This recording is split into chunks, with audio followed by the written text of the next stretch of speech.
رب اشرح لي صدري ويسر لي أمري واحلل عقدة من لساني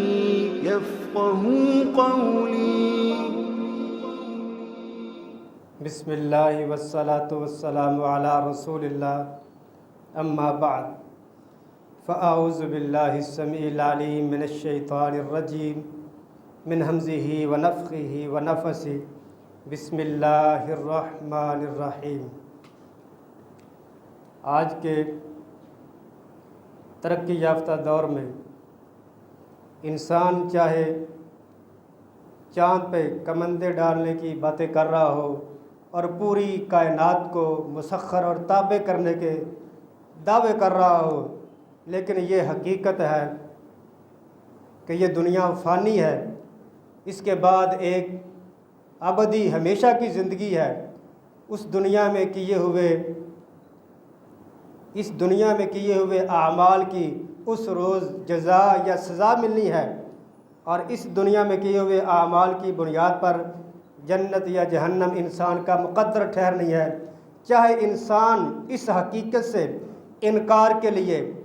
مذہب سے بیزاری کے لیے، اپنے خالق اور مالک تک کا انکار کے لیے جو مرضی ہیلے بہانے کر لے، جو مرضی دلیلیں دے لے، جو کچھ مرضی کہہ لے، سائنس کے نام پر وہ خالق کا انکار کرے، جنت جہنم کا انکار کرے، انسان کی حقیقی پیدائش کا انکار کرے، عالم برزخ کا انکار کرے، لیکن یہ حقیقت ہے کہ یہ دنیا فانی ہے اور اس دنیا کے بعد ایک ابدی زندگی ہے، اور اس میں حساب و کتاب ہونا ہے اس دنیا میں کیے ہوئے اعمال کا. اور اسی کی بنیاد پر اس حقیقی اور ہمیشہ کی زندگی میں یا تو کامرانی ہے یا ہمیشہ کی ناکامی اور ذلت رسوائی ہے. تو اللہ رب العزت نے اسی حقیقت کو مختلف انداز سے سمجھایا ہے. ایک تو یہ اسلوب ہے کہ اللہ رب العزت نے سابقہ قوموں کے، سابقہ انبیاء کے، پہلے جو لوگ گزر گئے ہیں ان کے حالات بیان فرمائے ہیں.